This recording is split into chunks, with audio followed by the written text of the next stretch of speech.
Ganapatiye Namaha. Om Gam Ganapatiye Namaha. Om Gam Ganapatiye Namaha. Om Brahma Miristiparan Takare Banushashi Bhamisito Buddhasha Gurusha Shukra Shani Rahu Keteva Sarve Graha Shantikara Bhavantu. Om Om Gurave Namaha. Om Shukraya Namaha. Om Buddhaya Namaha. Om Namah Shivaya. Well, greetings and welcome to another episode of KozmicKev100. This is your weekly astro video zine where we take the planets, the houses, the signs of the zodiac and make sense of them, primarily in accordance to tropical astrology, but I do mention the sidereal Vedic astrology too from time to time because that's where the constellations actually are, and there's a lot of weight and power in that. And so we are it's Friday, June 16th, and so for the 16th of June we've got a moon in the constellation of Taurus, so that's the sidereal Vedic, and the lunar mansion or nakshatra that it's in is Rohini. So here it is, it's Friday, it's a Venus day, and the moon's actually in the constellation of Taurus in what's probably the most feminine and alluring of all the nakshatras. See, Rohini's ruled by the moon. Its ruling deity is Brahma, the creator. Rohini in Sanskrit literally means red, so red is the color of passion. Rohini's known for having a small waist, and the legend is that these lunar mansions or nakshatras are considered the 27 wives of the moon. See, in Vedic astrology, the moon is considered masculine. All the planets are masculine, but all the nakshatras are feminine. So there's 9 planets, that's 9 male, 27 nakshatras, that's 27 female. So that's a lot of female. That's a lot more female than male in that type of situation. Now, so it is a more feminine look at astrology, but it's also a relevant look at astrology in that it is astronomically correct, and or closer to astronomically correct. So Rohini is the favorite of the moon, and they say that the other wives complained about the moon always wanting to go see Rohini, and they felt neglected, so they asked Brahma to put a curse on the moon, and he says, no, I can't do that, because all life wouldn't go away if the moon didn't exist. And the tides and the way we think. And so he says, but I'll make the moon disappear once a month. And that's exactly what's going to happen tomorrow. The moon is disappearing. And the moon will disappear in the nakshatra of Mrigashira. And we'll talk a little bit about that in just a second. But Rohini, being so attractive, being so alluring, also its symbol is the oxen cart. And what I've noticed is that these people who have Rohini moon, Rohini rising, maybe even Rohini sun sign. Rohini sun sign would be maybe being born between the 26th of May to about the 6th or 7th of June. And so that's where, I guess a lot of times these people are attractive. And what I've noticed is that they often have really nice vehicles, that people have really nice vehicles, but mostly rising sign and moon, because in this system, and even in Western astrology, rising and sign and moon really pull more weight than your sun sign in most cases. And so if you don't know your rising sign, and that is the minute you're born, what's horizon on the eastern horizon, or your moon sign, you really don't know astrology. And a lot of people will just go by sun signs. Oh yeah, I've seen this, and yeah, it's nice, have a party, go on that way, but this is not what real astrology is about. That's just that's a fragment, and even what I know with 43 years of study is, well, maybe not that long, 41 years of study. It's a fragment. It's a fragment of the knowledge. It's like an ocean out there of knowledge. So Rohini, though, brings the best of everything feminine and it rules foods and fruits. I mean, it's cherry season here in Northern California, and apricots are coming out now, and so strawberries are amazing. So all this great fruit, it hasn't been so thus far as hot as it could be. So we have a lot of water. So God's been merciful. The Creator is merciful to us, and we're just feeling blessed. In Western astrology, the moon's in Gemini, and the moon will be in Gemini in both systems tomorrow, because tomorrow night, I believe tomorrow evening, we are having a new moon, and that new moon happens at 9:37 p.m. Okay, so that's when the moon disappears. But new moons are important because that's where we set out our intention for things. That's where we plant the seeds of how we want things to go over the next 4.5 weeks. So this next moon, Mrigashira, is ruled by Mars, and it's half in Taurus, half in Gemini. We're in the Gemini part with the new moon, and so we're in Gemini in both systems with this new moon. And so a lot of it's going to be about appropriate communication, but the Mars part of it's about having courage and strength to move forward, and just to do what you want to do, basically just to see what'll happen. Now, sometimes we do what we want to do and what happened. And just like myself, about a month ago, I got in a pretty bad accident that could have been way worse, but because I, wasn't totally conscious of where I was, and I thought I could do something that I really couldn't do. So I had to learn a really hard lesson there. It's heartbreaking. These lessons cost a lot of money, and when you don't have a lot of money, and nobody seems to have a lot of money, even if you do, there's always people that are poorer than you, but even if you're relatively well off, there's always someone richer than you, and you can remember. So I'm just grateful. I'm grateful for the support of my friends, my people in my community, and that includes you. The Mrigashira story, there's a couple of them. I've gone over them before. The Brahma lusting after his own daughter, losing his head type of thing.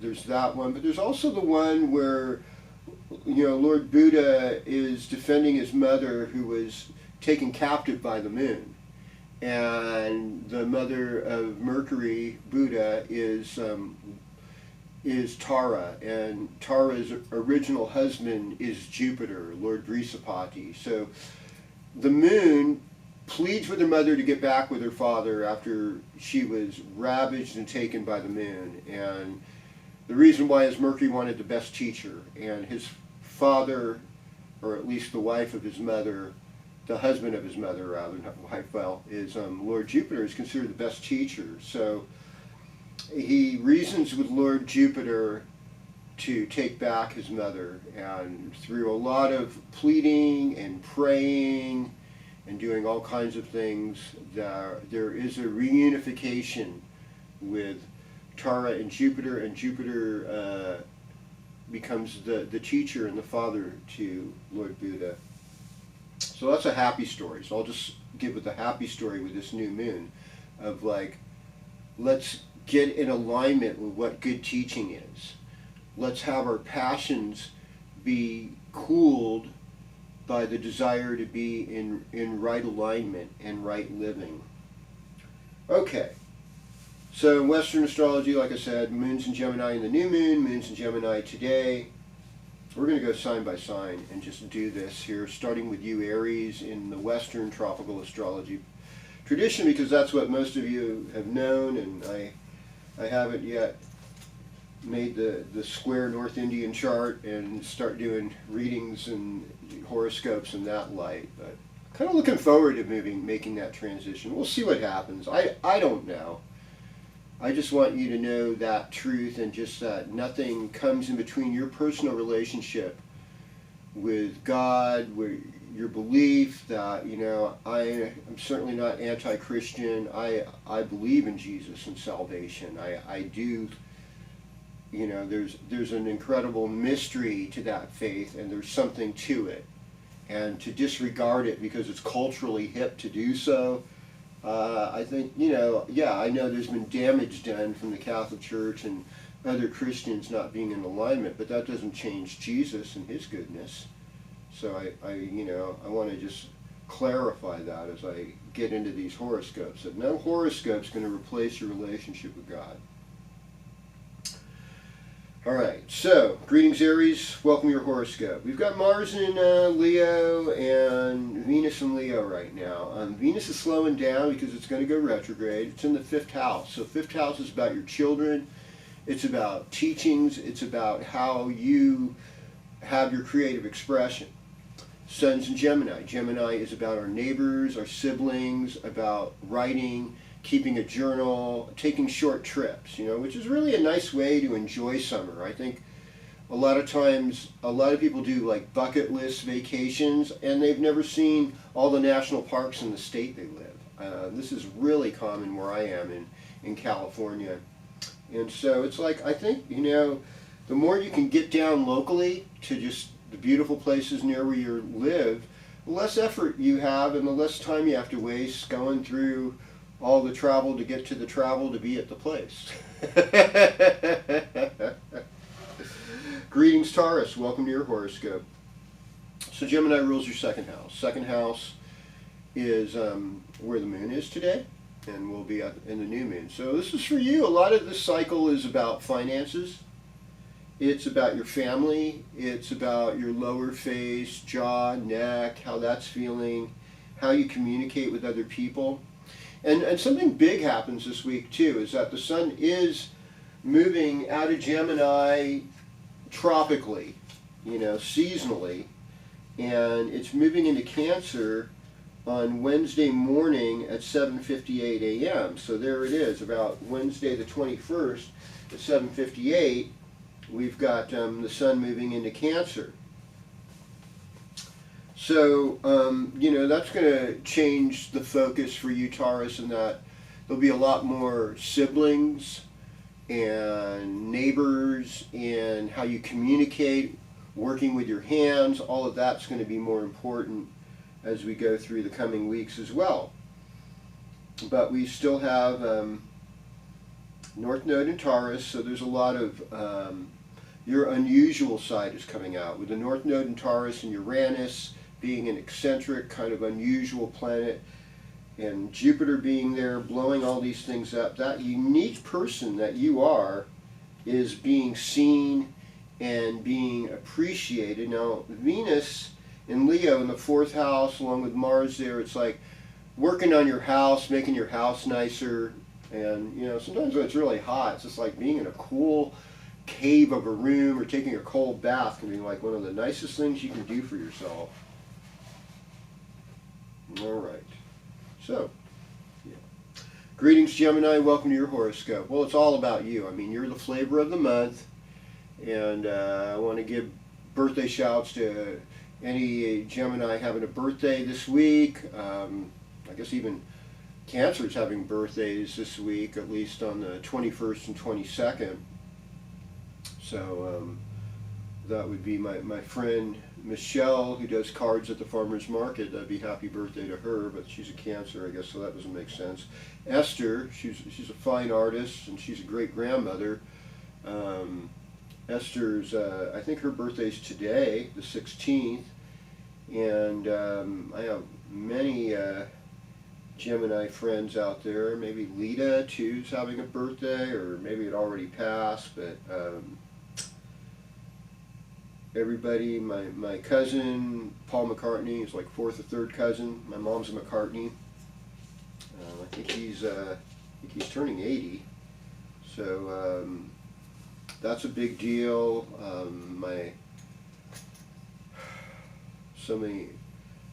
So many people I know having birthdays that I don't want to miss any of them. Over on the 20th, my friend Miss Wickman, she's having a birthday, so I gotta give her a big shout out. And got to see more people in my space to just remember who they are. So happy birthday to all of you. And Gemini, Mercury in the first house, you know, your key phrase is I communicate. You are going to be able to communicate. You're going to be able to move around. You're going to be able to travel. You're going to be able to access whatever kind of technology or toys you need. These things are likely to happen, and it should be a fulfilling week on a personal level.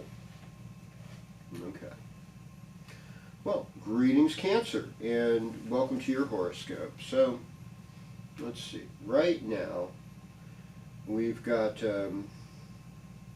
Moon in Gemini, Sun in Gemini. Sun will be in your first house come Wednesday morning. Mercury in Gemini. What I'm thinking is pay attention to your dreams. You know, it's like your dreams.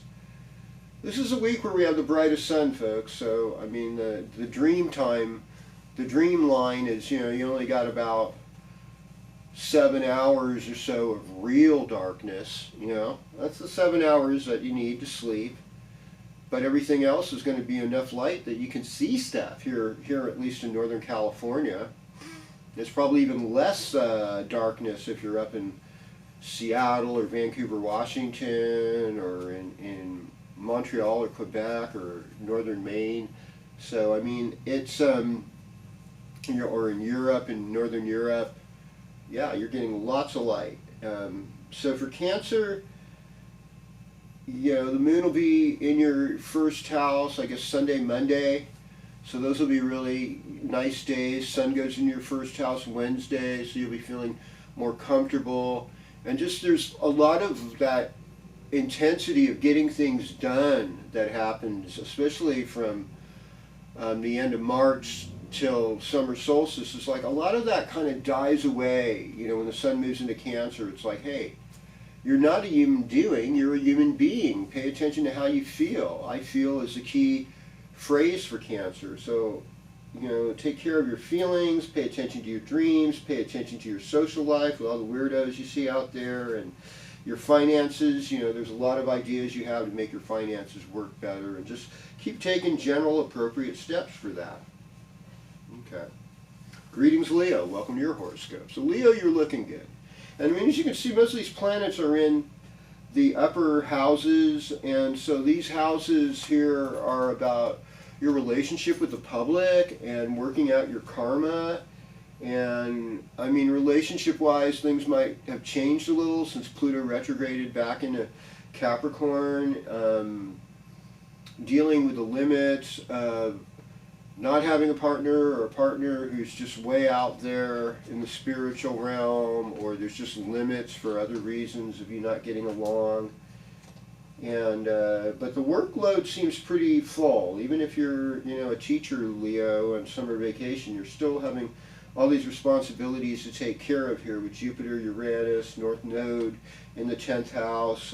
This Gemini new moon is about celebrating your friends and parties and get-togethers, and just having Venus and Mars in the first house makes you more both stronger and more dynamic, but also, you know, giving your heart and being kind of loving and nurturing, and so those are nice things to look at.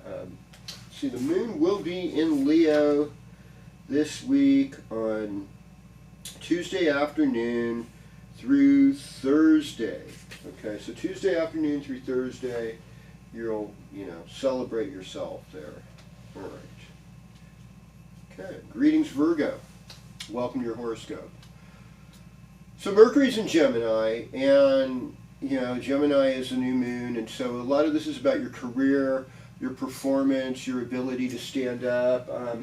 This is also Father's Day. Ninth house is often the father, so there's Uranus, Jupiter, North Node in the ninth house. So healing the relationship with the father, you know, that would be a really good thing to do for Sunday. And it's like, I think it's just one of the things I think we're really lacking is teaching our boys how to be good fathers, you know, whether they're married to their baby mamas or not, being a reliable presence in your children's life, and being a figure that is both compassionate, nurturing, supportive on whatever front you're able to be supportive.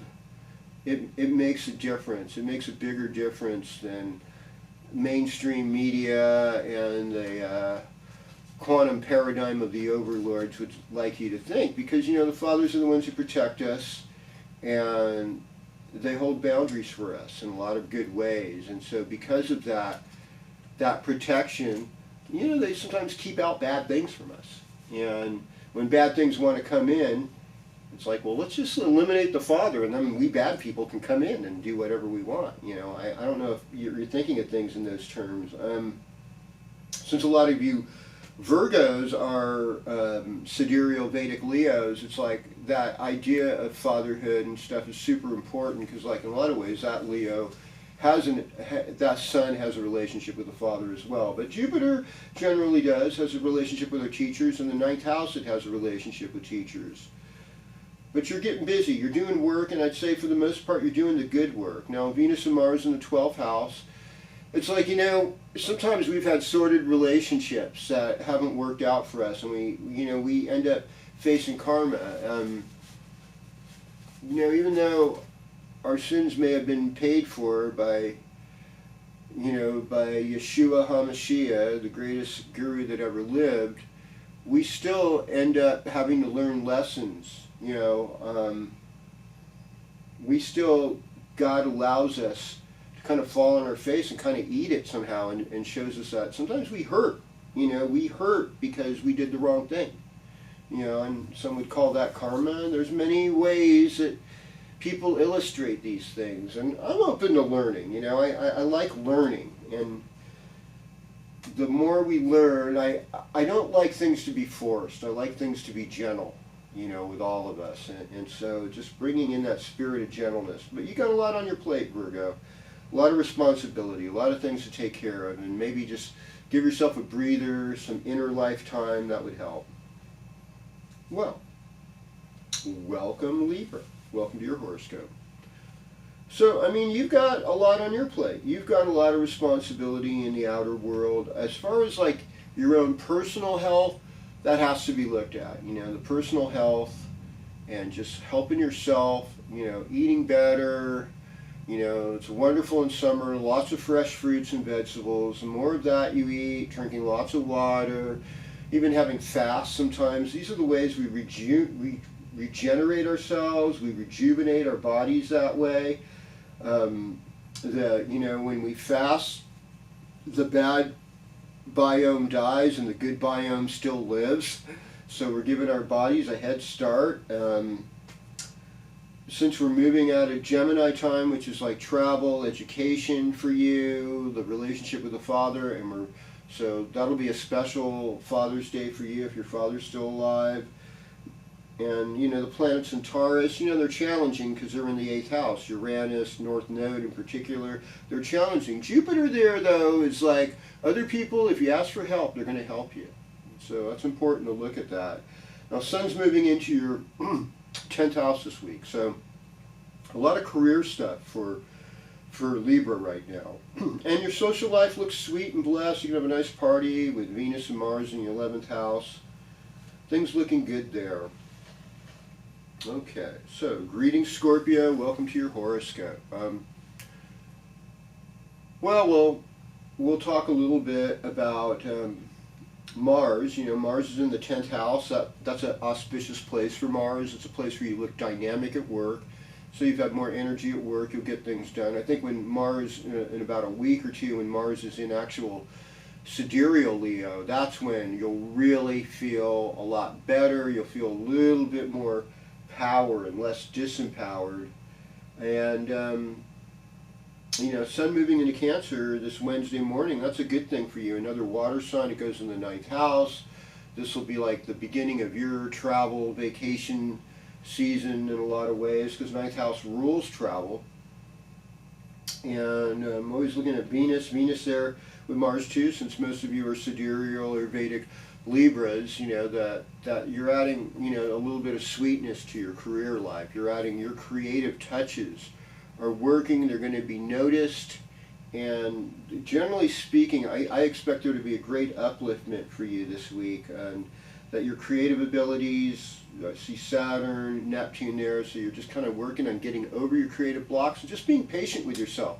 Keep working on that long-term project, just keep going back, maybe turn off social media. It's not important to know this stuff. What's really important is to create with your heart and to be working with the best things, to get out in your garden, to make sure that your plants are getting enough water, everything's good. Those are the real stuff, seeing your friends, supporting your family, all of that, it brings greater love. So, greetings Sagittarius, welcome to your horoscope. So Gemini is like your partnership sign.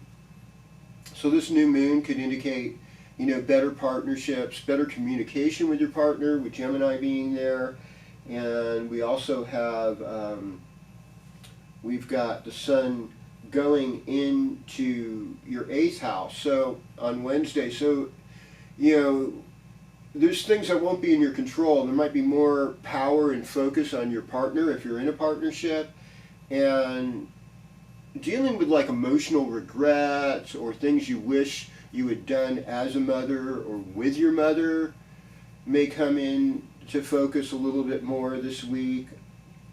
Venus and Mars, though, in the 9th house, it's a time to have a healing with your father, a healing relationship with teachers, and just being more creative, and maybe taking creative approaches from other cultures can help you. And just having a nice little altar or place, with plants where you're just feeling somewhat spiritually at peace, that's a good thing too today. And just changing the way maybe you work with finances a little bit. Well, greetings Capricorn. I would say, like, if you're like a Capricorn born on the 20th, 19th of January, this is like, Pluto's starting to run over you again, and there's a lot of transformation. Another thing I didn't mention earlier was that Saturn goes retrograde this week, and so Saturn in tropical Pisces, Vedic Aquarius, it's going backwards, and so it's kind of like there's going to be delays about things you've had, and so it's like practicing patience. This is so important, and in order to be heard, a lot of times we have to be solid with like-minded people, but at the same time realize that a lot of times a group can have huge amounts of misinformation, especially if it's the biggest group and it's supported by mainstream media and everything else. There can be the most incredible, crazy manipulation. They call it mass formation, and we've seen this. We've seen this during World War II. We saw this during the People's Republic of China. We saw this in Joseph Stalin's era. We see this even now. And there's also charitable intentions with this kind of control, which makes it even harder to identify and really scary. So we have to look at these things with way more scrutiny and way more insights than we ever have before. Now the sun going in your 7th house is going to help you be that peaceful warrior, that person that you really want to be and that you're super proud of this week. And Saturn retrograde, in a way, can just help you like relax and just take a back seat to stress, and and just help your neighbors. They might be going through things. They might be suffering. Your siblings might be suffering in some ways. So the more we can connect with each other and uplift each other when these things happen, they are so important. And I just like, a lot of times, I'll have to admit, I don't always feel like I made the right decision, but I do believe that there's a God that's bigger than my decisions and knows when I'm going to mess up and is able to fix everything into something perfect. And I hope you have that same gift, that same kind of reassurance in your life that we're not alone, and that the universe, God works all things together to good to them that acknowledge God and are called according to God's purpose. Okay, greetings Aquarius. Welcome to your horoscope. So I did say Saturn retrograde. Well, all you Aquarians are Saturns no matter what. So Saturn is the one who teaches us the most valuable lessons in a lot of ways, but it is not lessons without hard work. It's not a lesson without having some suffering, some obstacle, some delay. So Saturn's retrograde right now. It's in Pisces in tropical astrology. It's your second house. So financially, being just really cautious and then being innovative, doing things to bring in more wealth. In some ways it's more frugality, in other ways it's helping others. The real wealth is actually our ability to give. People that give tend to be more wealthy. It's like sometimes people give too much where they're depleted, and I know occasionally that's a problem, but oftentimes what happens is we depleted ourselves already, indulging in our own pleasures so that we don't have anything left to give to other people. And that's, hey, I've been guilty as charged of that. But I want to make it better. Like Deepak Chopra says some really cool things about giving. One thing is like you can just give somebody a flower, a card, a note, a compliment, like the law of giving. It's because money is currency. Currency implies a flow. So we want to have a flow in our life because it's a current. And so that's, when we think of it that way, the more we give, the more capacity we have to receive. If we're not giving, we have no capacity to receive, we're stagnating. So allowing that giving to flow is crucial at this time for you. And Gemini time, this new moon should be happy, you're in your heart, it should be just like uplifting, and I love to see you uplifted, and your love life could be just on fire, good, with Venus and Mars in your 7th house. So you are that lover you've been waiting for, is you. Well, greetings Pisces, welcome to your horoscope. So we've got, Saturn in the 1st house. I mean, yeah, most of you are sidereal Aquarians. So either way, Saturn's in your 1st house. And so it's like being a little more serious. It's like Saturn's really sobering. That's what I've learned from Saturn. Saturn is kind of like, okay, get it together. And honoring Lord Cheney. Cheney's a Sanskrit name for Saturn. How do we honor that?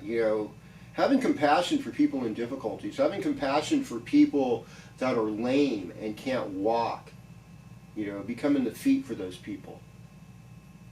Saturn likes it when we do that. He likes it when we help others. Saturn also symbolizes a vulture sometimes, and the vultures will, they're only eating dead prey for the most part, So they're really good at like recycling. There's this kind of message of recycling. And, they're taking care of the stench of death and the decay by just cleaning it up and just eating it. And Neptune's in your 1st house, and so that's ultimate spirituality. Our ultimate spirituality is love. I mean, both Judaism and Christianity, God is love. In Judaism we call God Hashem. Hashem is faithful. Wants us to be happy. Wants us to take acts of faith. Doesn't want us to be miserly. Wants us to give more than 10%. We can. Just like expand your ability to give. That's what I need to do. Expand my ability to give. And when we do that, we expand our ability to receive. There's a lot of time spent at home here, hanging out with siblings, getting inspiration from them or helping them, guiding them right back on the right path. And then, we have our parents, our mothers. This new moon might affect your mom a lot. And then the sun, of course, going into Cancer is going to be lovely for you because you're a water sign, and water signs like that empathetic. And part of it is like I see with the Venus and Mars in the 6th house is both giving and receiving.